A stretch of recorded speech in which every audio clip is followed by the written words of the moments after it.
We're back at Disneyland.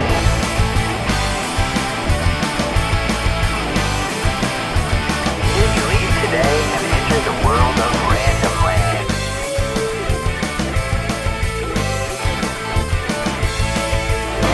Frontierland at Disneyland. We're here today to talk about one of the biggest, the most massive, the most incredible lost attractions in the history of the park. And it was located right here in the Old West. Although we mainly think of Frontierland as being the home of Big Thunder Mountain. Back in 1955 when Disneyland opened, this was the busiest, most exciting part of the park. You see, back in the 1950s, the Old West was all the rage. The US had come through 2 mechanized wars and seen the rise of radio and TV and watched as the prairies rapidly gave way to the suburbs. And as a result, Americans had a growing nostalgia for the past, where a lone rider could go off into parts unknown and carve out an adventure in hostile, lawless terrain. That means that Disneyland was born right in the heyday of the craze for Davy Crockett, coonskin caps, and frontier American exploration. Due to the initial budget being a tad tight, Frontierland was themed around wide open spaces, the landscaping consisting mostly of dirt and more dirt. But luckily, that dirt was crisscrossed by covered wagons, a stagecoach ride, and best of all, pack mules. Of course, as soon as the park was a success, Walt Disney saw in this wide open space not only an opportunity for more immersive Western theming, but he couldn't pass up the chance at putting yet another train into his park. He sure loved his trains. So in 1956, the Rainbow Caverns Mine Train rolled into Frontierland. All of the frontier scenery was enhanced, including more realistic desert landscaping and new canyons with spires, balancing rocks, and even a sight gag or two. The area was massive, basically taking up every square foot of space between Sleeping Beauty Castle and the rivers of America. The idea was to make guests feel like they were in a living, breathing part of the Old West, whether on board the new mine train or the old pack mules. But of all this traffic in the living desert, only the mine train took you into the Rainbow Cavern itself, a beautiful, giant cave illuminated by pools of mysteriously glowing water. Now all of that was pretty good, but this is Walt Disney we're talking about. He could never be satisfied with something being pretty good. It had to be the best. So after adding on to other areas of the park, like building the submarine lagoon and the Matterhorn, Walt Disney focused his laser beam-like mind once again on Frontierland. And in 1960, the next wave of creativity hit the Old West. So the entire living desert became the brand new Nature's Wonderland. It was like an all North American version of the Jungle Cruise, featuring expanded scenery, landscaping, and of course, Jungle Cruise style mechanical animals from America's frontier wilderness. And it was the mine train that really tied them all together. In true Disney fashion, the loading platforms for both the mine train and pack mules, by now the wagons and stagecoaches had disappeared, were themed around the fictional western town of Rainbow Ridge. Some of the smaller background buildings of Rainbow Ridge have survived here in the queue for Big Thunder Mountain, but the original town of Rainbow Ridge was quite a bit larger. The small buildings you see here were located on the hill above the loading platform, which gave the illusion of a much larger town stretching up the mountainside. While waiting for their train, guests could sometimes catch humorous bits of conversations and sound effects coming out of the buildings up on Rainbow Ridge, and even witness costumed cast members acting as bandits and sheriffs getting into gunfights and other Old West scuffles. Some of this action took those varmints right up the hill on the outside of town, where the full-size humans probably looked a little strange next to those miniature buildings. Well, gee whiz, Fred, I'm a giant! Once finally loaded on your mine train, you would leave town through a tunnel and find yourself passing through the scenic Beaver Valley, which was located right around these here parts. The train would then pass through this second tunnel, which was infested up on top of here with marmots. They'd pop up and whistle at the guests. How rude. But once past those pesky marmots and through the tunnel, the train finally came out onto the wide open scenery of the rivers of America. Almost immediately after exiting the tunnel, you found yourself approaching the towering Cascade Peak. Guests came perilously close to the spray of mighty Big Thunder Falls. Gee, you wonder why that name sounds familiar. You would then pass by the next 2 smaller waterfalls, which were known as the Twin Sisters. And according to the ride's narration, that's because they're always babbling. Not sure we could get away with that joke today, folks. The mine train then moved up into the hills beneath the pack mule trail through, you guessed it, another tunnel and out onto the perilous trestle bridge high above bear country. Not country bears, mind you, but bear country nonetheless. This is what's left of bear country. There were all kinds of realistic looking mechanical bears who would sniff and scratch and hunt for fish and do, you know, bear stuff.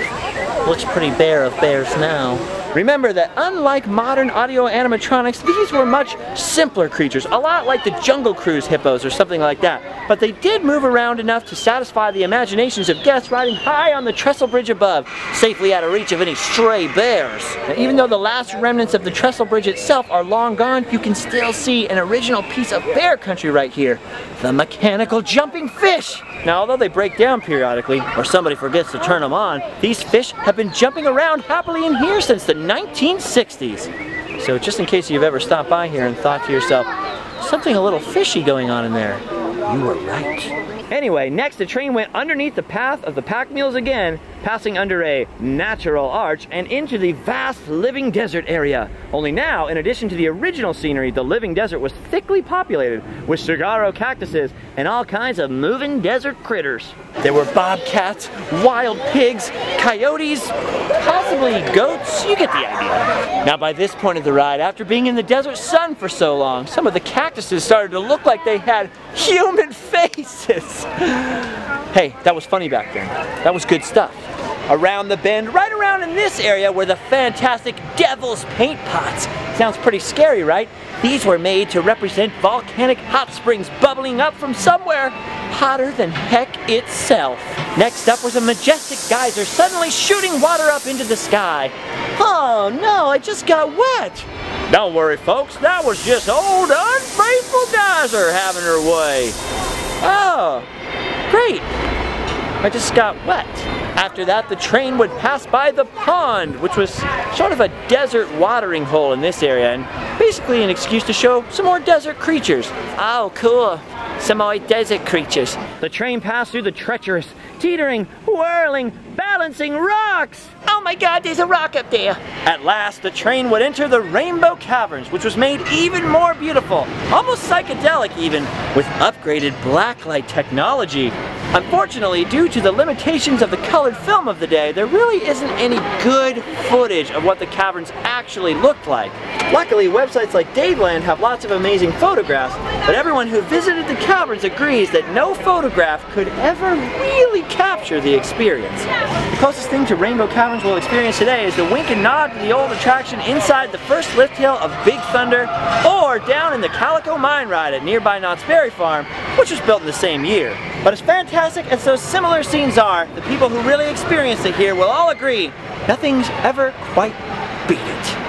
The trains would exit the Rainbow Caverns right about there where the Big Thunder Maintenance Building is and make their way back to Rainbow Ridge, finally wrapping up guest journey through the massive layout of Nature's Wonderland. Now, given that this attraction was such a massive part of the park, some people wonder, why in the world would they ever take it out? Well, it's all about the timing, folks. You see, by the 1970s, the Old West had lost its charm in the popular imagination.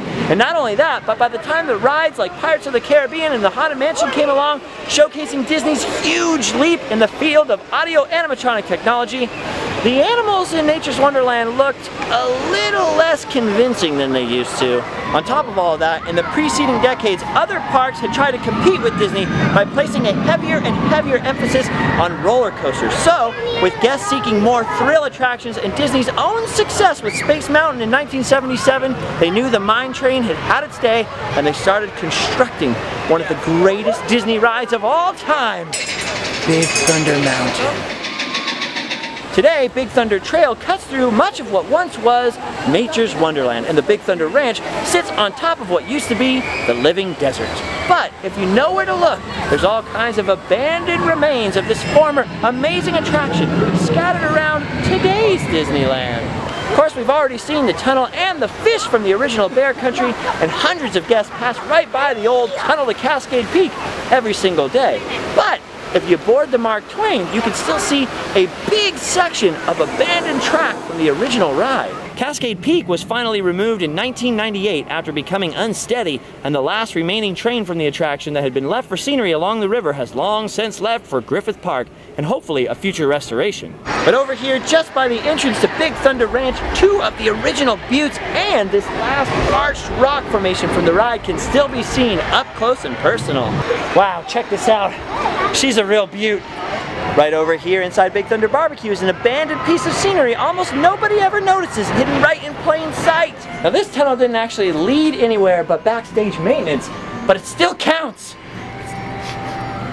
It smells like history. Disney history. Now if this looks a little strange, it's because the ground level here was raised up above the original living desert. And if the Imagineers who built Big Thunder are telling the truth, this is also where they buried all the original animals from the attraction. Well, that doesn't seem very green, but hey, it was the 70s. Back then, we solved our problems by burying them. Well, that's about all we have time for, because it's time for me to be hitting the old dusty trail. Make sure to subscribe for some more wacky video adventures, history, inside and outside of Disneyland. Check out our website, liveoutside4.com, and I'll see you in Random Land. Bye-bye!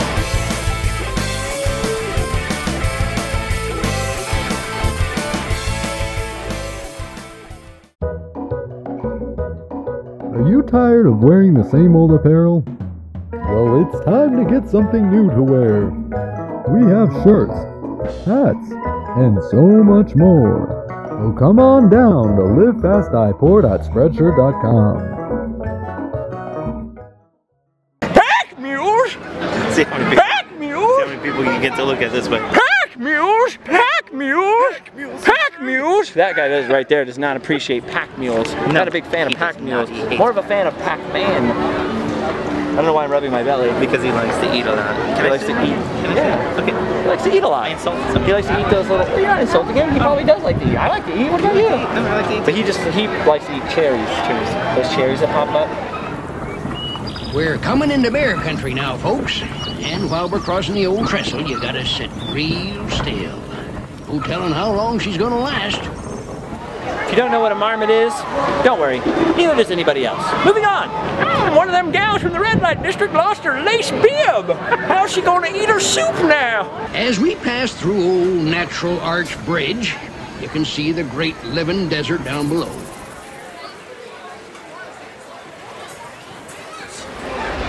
The beavers probably liked it. Seems good. Seems good. It's a little drier than it used to be, huh? A little drier than it used to be. Just like my jokes. Oh, there she blows. Sure glad you all brought your raincoat. But look out now. We never know when she's gonna go off. That's why we call her Old Unfaithful. Look out now. You folks in them last cars be ready. She's a-threatening again. Albert Einstein? Just like E equals MC squared. My mind is blown. Not sure we could get away with that joke today. Yeah, it's like my cousin Kelly.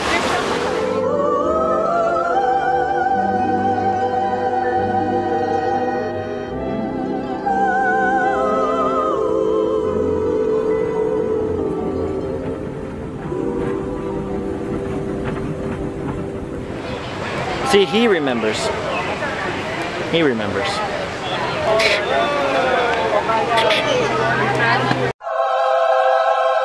Oh, dang it, we're getting bonuses.